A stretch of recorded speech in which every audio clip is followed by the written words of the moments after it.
अस्सलाम वालेकुम and welcome to episode 34 of कानूनदान्स वीकली केस लॉ बुलेटिन।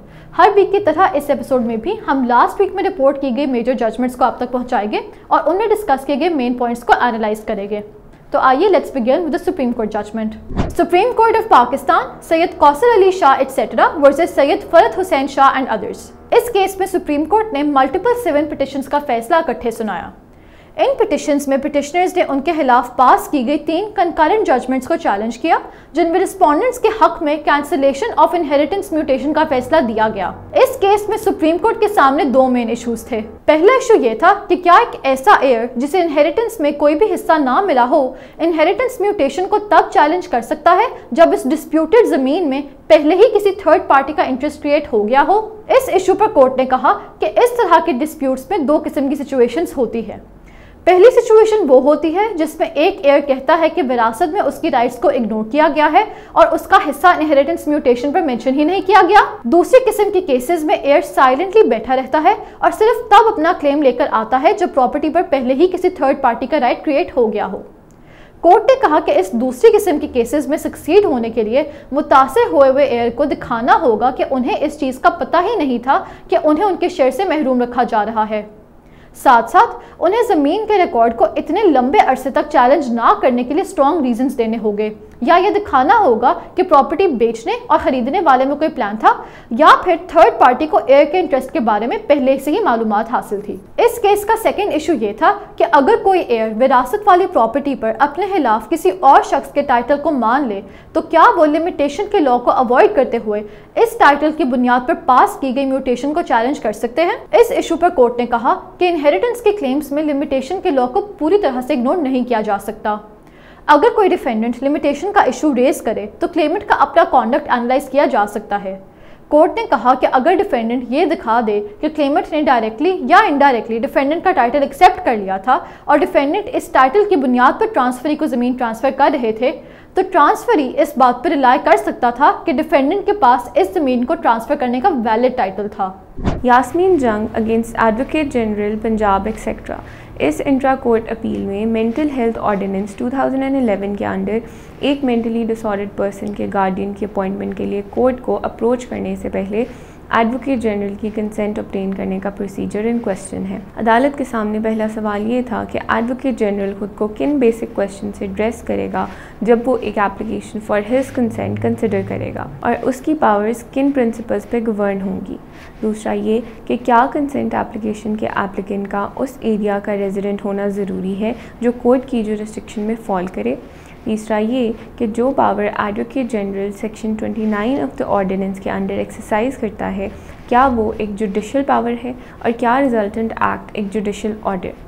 और आखिरी ये कि सेक्शन 29 के स्कोप के अंदर क्या कोई लॉ फर्म या एडवोकेट सिर्फ एक वकालतनामे की बेसिस पर एडवोकेट जनरल की कंसेंट ऑब्टेन करने के लिए अप्लाई कर सकते हैं। जस्टिस शाहिद वहीद ने पहले सवाल पर कहा कि एडवोकेट जनरल के सामने कुछ ऐसे सवालात होंगे जैसे कि क्या वो शख्स जिसके हवाले से प्रोसीडिंग्स इनिशिएट होंगी कोई प्रॉपर्टी पोजेस करता है, क्या वो मेंटली डिसऑर्डर्ड है, क्या वो within the jurisdiction of the court reside कर रहे हैं और क्या अपेलेंट उस एलिजिड मेंटली डिसऑर्डर्ड पर्सन का रिलेटिव है।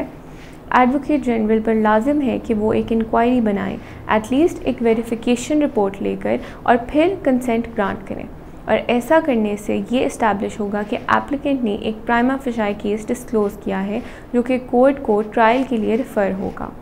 दूसरा ये कि कंसेंट एप्लीकेशन के एप्लीकेंट का उस एरिया का रेजिडेंट होना ज़रूरी नहीं है जो कोर्ट की जुरिस्डिक्शन में फॉल करे। तीसरा ये कि जो power advocate general section 29 of the ordinance के अंडर एक्सरसाइज करता है वो एक जुडिशल पावर नहीं है और ना ही रिजल्टेंट एक्ट एक जुडिशल ऑर्डर। और आखिरी ये कि सेक्शन 29 के स्कोप के अंदर कोई लॉ फर्म या एडवोकेट सिर्फ एक वकालतनामे की बेसिस पर एडवोकेट जनरल की कंसेंट ऑब्टेन करने के लिए अप्लाई नहीं कर सकता।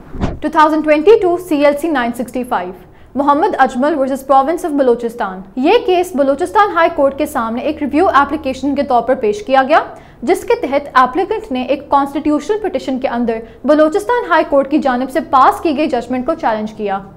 इस इम्प्यूग्ड ऑर्डर में हाई कोर्ट ने ये डायरेक्ट किया था कि वेस्ट और सीवरेज के पानी से क्रॉप्स को कल्टीवेट करने के अमल को रोका जाए। एप्लीकेंट ने इसी ऑर्डर के रिव्यू के लिए पे किया था क्योंकि एप्लीकेंट के मुताबिक रिस्पोंडेंट ने कोई भी ऐसा डाटा नहीं दिखाया था जो कि ये प्रूव करता कि एप्लीकेंट्स दरअसल अपने क्रॉप्स को कंटामिनेटेड पानी से इरिगेट कर रहे थे। इस केस में कोर्ट के सामने एक ही मेन इशू था, वो ये कि सीपीसी के सेक्शन 114 और ऑर्डर 47 के रूल 1 के तहत हाई कोर्ट की रिव्यू की पावर्स क्या थी। इस इशू पर कोर्ट ने कहा कि कोर्ट अपने ऑर्डर और जजमेंट्स को सीपीसी के सेक्शन 114 और ऑर्डर 47 रूल 1 की लिमिट्स में रहकर रिव्यू कर सकता है।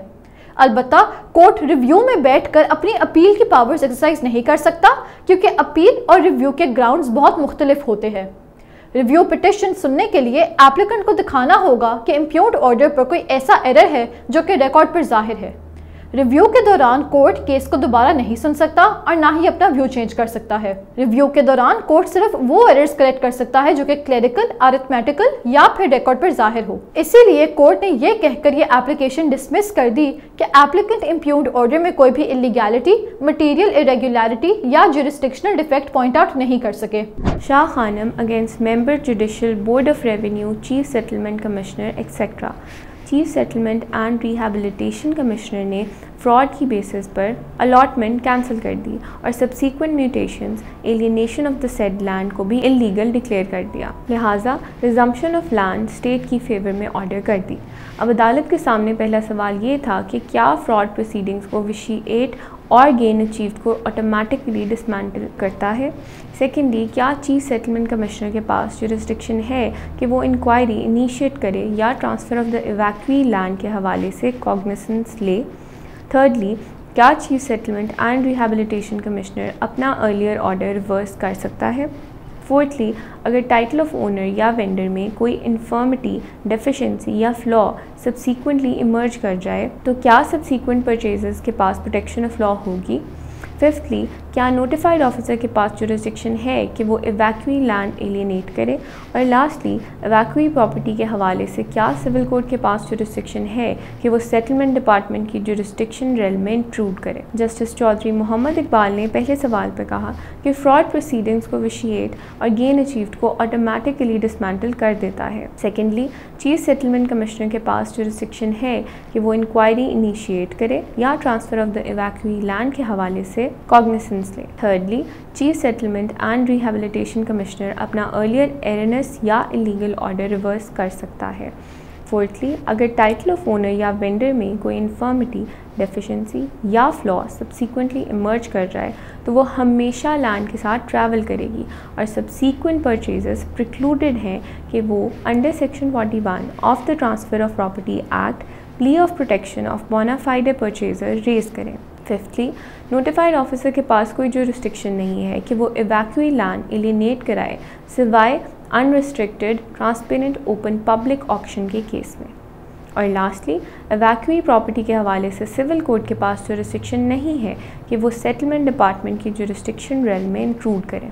Lahore high court, Yasir Pervez and others versus the state. इस केस में लाहौर हाई कोर्ट ने एक ही सेट ऑफ फैक्ट से स्टेम करने वाली क्रिमिनल रिविजन्स और क्रिमिनल अपील्स का फैसला इकट्ठे सुनाया।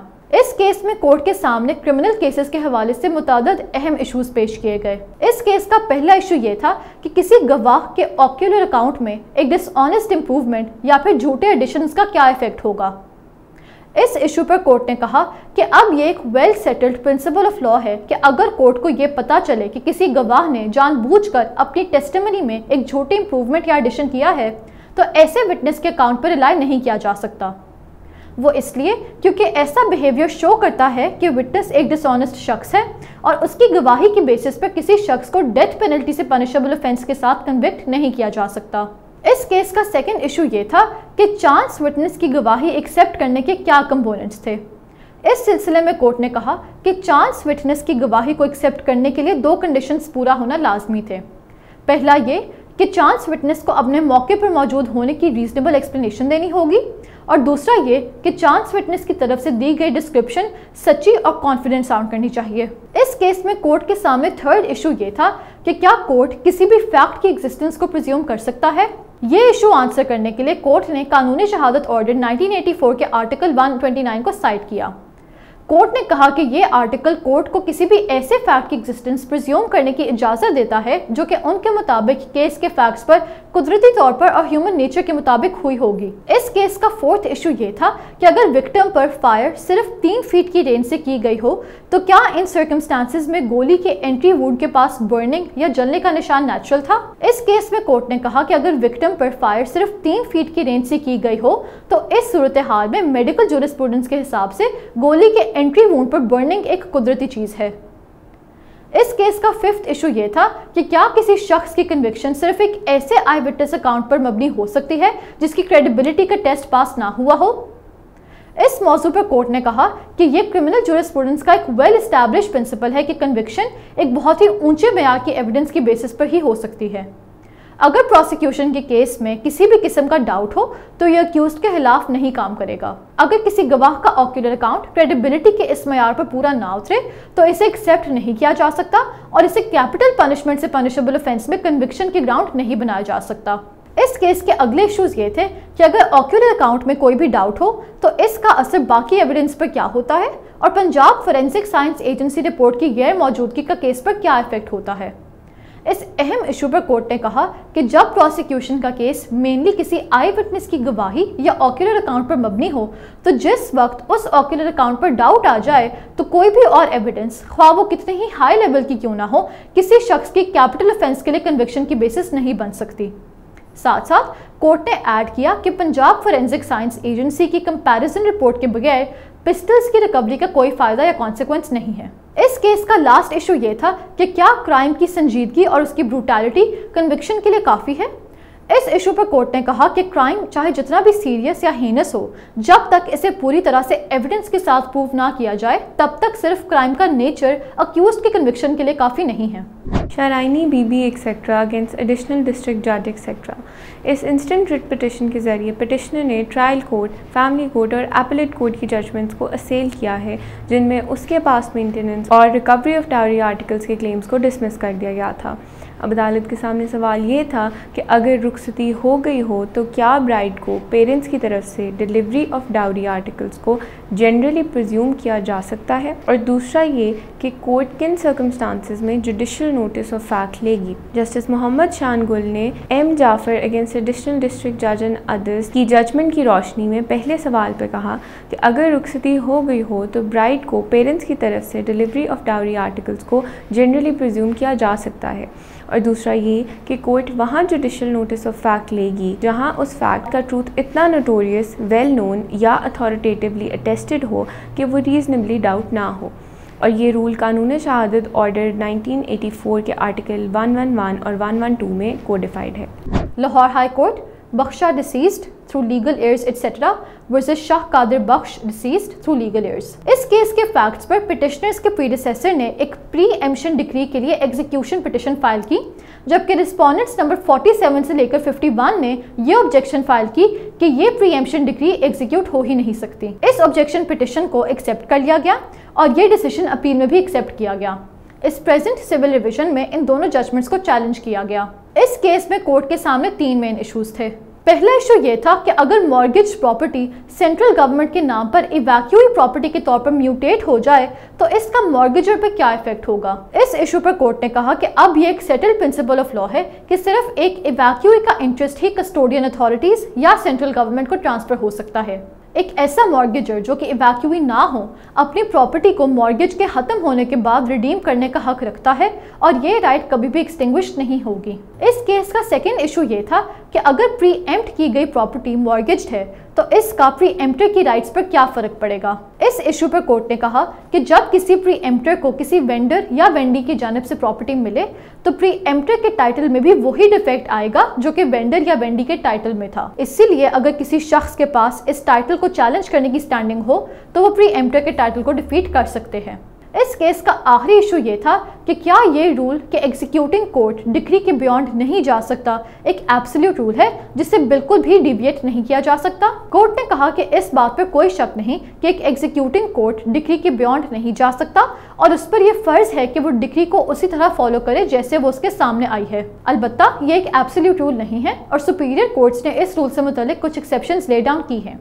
ایک ڈگری کی ان ایگزیکیوٹیبلٹی کا ایشو جائز طور پر ایگزیکیوشن پروسیڈنگز میں اٹھایا جا سکتا ہے۔ Mahwish Kazmi against Pervez Hussain and another. Petitioner نے سوٹس فائل کیے for payment of dower, past and future maintenance per month, dissolution of marriage on ground of cruelty, non-performance of marital obligations, non-payment of dower and maintenance and recovery of dowry articles۔ دوسری طرف respondent نے suit file کیا for restitution of conjugal rights. Family court نے petitioner کو favour کیا اور respondent کا suit dismiss کر دیا۔ پھر رسپونڈنٹ نے شریعت appellate bench of high court کے سامنے 5 اپیلز فائل کی جنہوں نے فیملی کورٹ کے ڈیسیجن کو ماڈیفائی کیا اور رسپونڈنٹس کو فیور کیا۔ اپیلنٹ نے کنٹینڈ کیا کہ اس نے رسپونڈنٹ کا گھر اس کے کرول بیہیویئر کی وجہ سے چھوڑا تھا۔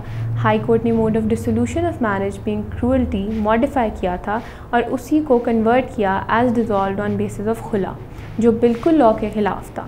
نہ ہی لاء میں کوئی ایسی جسٹیفیکیشن تھی کہ ڈیسولوشن آف میرج کے بعد اپیلنٹ عدت کے پیریڈ تک انٹائٹل نہیں تھی to receive maintenance allowance. Justice Khawaja Muhammad Naseem اور جسٹس رضا علی خان نے کہا کہ اپیلنٹ نے 5 وٹنسز پروڈیوس کیے اور یہ کنکلوڈ ہو سکتا ہے کہ رسپونڈنٹ کے بیہیویئر نے اس کو کمپیل کیا کہ وہ گھر چھوڑے، اور رسپونڈنٹ کے بھائی کی سیکشول ہراسمنٹ کی وجہ سے بھی اسے مینٹل کرولٹی مل رہی تھی، اور بجائے اس کے کہ رسپونڈنٹ اپنی وائف کو پروٹیکٹ کرتا، اس نے اپنے بھائی کو فیور کیا۔ اورنامنٹس جو اپیلنٹ کو ملے ہی ان لیو آف ڈاور تھے، وہ اس سے چوری کیسے ہو سکتے تھے؟ رسپونڈنٹ یہ سبسٹانشیٹ کر ہی نہیں سکا کہ اس کا بیہیویئر کرول نہیں تھا، اور لہٰذا اپیل الاؤ ہو گئی اور فیملی کورٹ کی ڈگری ریسٹور ہو گئی۔ 2022 CLC 928 Shahzada Shahpur Jan versus province of Khyber Pakhtunkhwa. اس کیس میں پشاور ہائی کورٹ نے متعدد ریٹ پٹیشنز کا فیصلہ اکٹھے سنایا۔ ان ریٹ پٹیشنز میں پٹیشنرز نے water and sanitation services Peshawar یعنی WSSP کی جانب سے پانی کی سپلائی پر لگائے جانے والی فیس کو چیلنج کیا۔ اس کیس میں کورٹ کے سامنے مختلف ایشوز پیش کیے گئے۔ پہلا ایشو یہ تھا کہ کیا WSSP کے ایک پبلک لمیٹڈ کمپنی ہونے کی وجہ سے اس کے خلاف ایک ریٹ پٹیشن مینٹینیبل تھی یا نہیں۔ اس ایشو پر کورٹ نے کہا کہ یہ بات سچ ہے کہ سرشیریرا یا مینڈمس کی ریٹ صرف ان پرسنز کو ایشو کی جا سکتی ہے جو کہ فیڈریشن یا پروونس سے ریلیٹڈ فنکشنز پرفارم کر رہے ہو۔ کورٹ نے کہا کہ Khyber Pakhtunkhwa local government act کے سیکشن 115A کے تحت گورنمنٹ اپنے فنکشنز کسی بھی کمپنی یا فرم کو آؤٹ سورس کر سکتی ہے۔ WSSP کے میمورینڈم آف ایسوسیشن کے مطابق بھی KP کے گورنمنٹ کے secretary finance, secretary local government اور میونسپل کمیٹی کے ڈپٹی کمشنر یا میئر کمپنی کے ڈائریکٹرز تھے۔ پشاور ہائی کورٹ کے مطابق کمپنیز آرڈیننس 1984 کے سیکشن 183 کے تحت یہ تمام ڈائریکٹرز دراصل گورنمنٹ کے نامنیز ہی تھے۔ اس کے ساتھ ساتھ WSSP کو ایک نوٹیفیکیشن کے تھرو یہ اختیار بھی دیا گیا تھا کہ وہ کچھ ٹیکسز اور فیس لیوی کرے۔ ان سب لاز اور فیکٹس کی بیسس پر یہ کنکلوڈ کیا جا سکتا تھا کہ WSSP لوکل گورنمنٹ سے متعلق فنکشنز پرفارم کرنے کے لیے سیٹ اپ کی گئی تھی، اور اسی لیے وہ جوڈیشل ریویو کے لیے امینیبل تھی اور اسے جوڈیشلی ریویو کیا جا سکتا تھا۔ اس کیس کا سیکنڈ ایشو یہ تھا کہ کیا WSSP ان پٹیشنر سے فی چارج کر سکتی ہے جنہیں وہ پانی سپلائی نہیں کر رہی اور جو خود ٹیوب ویل کے ذریعے زمین سے پانی ایکسٹریکٹ کر رہے تھے۔ اس ایشو پر کورٹ نے کہا کہ اب یہ ایک سیٹل بات ہے کہ فی وہ چارج ہوتی ہے جو کہ گورنمنٹ یا کسی کمپنی کی جانب سے پرووائڈ کی گئی سروسز کے لیے چارج ہو۔ اس کے علاوہ 2004 CLC 578 اور 2003 CLC 513 میں بھی کورٹس نے یہ بات کنفرم کی تھی کہ ایک اتھارٹی واٹر سپلائی کیے بغیر واٹر چارجز ریکور نہیں کر سکتی، کیونکہ یہ ایک چارج یا فیس ہوتے ہیں جو کہ صرف سروس پرووائڈ کرنے پر ہی لاگو ہوتے ہیں۔ اسی لیے کورٹ نے کنکلوڈ کیا کہ WSSP ان پٹیشنر سے واٹر چارجز ریکور نہیں کر سکتی تھی جنہیں واٹر کمپنی کی جانب سے کوئی واٹر سپلائی ہی نہیں مل رہی تھی۔ اس کیس کا لاسٹ ایشو یہ تھا کہ کیا WSSP کے پاس یہ اختیار تھا کہ وہ 2017 کی نوٹیفیکیشن کے تھرو واٹر چارجز کو انکریز اور لیوی کرے۔ اس ایشو کو ڈیسائیڈ کرنے کے لیے کورٹ نے KP کے لوکل گورنمنٹ ایکٹ 2013 کے سیکشنز 2 اور 42 کو ڈیٹیل میں انالائز کیا۔ کورٹ نے کہا کہ جس نوٹیفیکیشن کے تھرو WSSP نے واٹر چارجز انہانس کیے، سیکشن 42 کو مینشن کرتا ہے۔ البتہ سیکشن 42 تو لوکل گورنمنٹ کے علاوہ کسی اور اینٹی کو ٹیکسز انکریز یا ابالش کرنے کا اختیار دیتا ہی نہیں۔ اسی لیے کورٹ نے کہا کہ WSSP کے پاس یہ ٹیکس چارج اور انکریز کرنے کی لافل اتھارٹی تھی ہی نہیں۔ یہ اختیار صرف لوکل گورنمنٹ کے پاس تھا اور اسے آگے کسی اور باڈی کو ڈیلیگیٹ نہیں کیا جا سکتا تھا۔ انہی سب کنکلوژنز کی بیسس پر کورٹ نے WSSP کی جانب سے لگائے گئے ان چارجز کو الٹرا وائریز ڈکلیئر کر دیا۔ Mohammad Yunus Sarai and others against state through DG NAB and another. इस केस में डॉक्यूमेंट की फोटोस्टैट कॉपीज सीज हो गई थीं ड्यूरिंग एन इन्वेस्टिगेशन. Petitioners ने प्रोसिक्यूशन की production of photostat copies of documents tendered in evidence को object किया.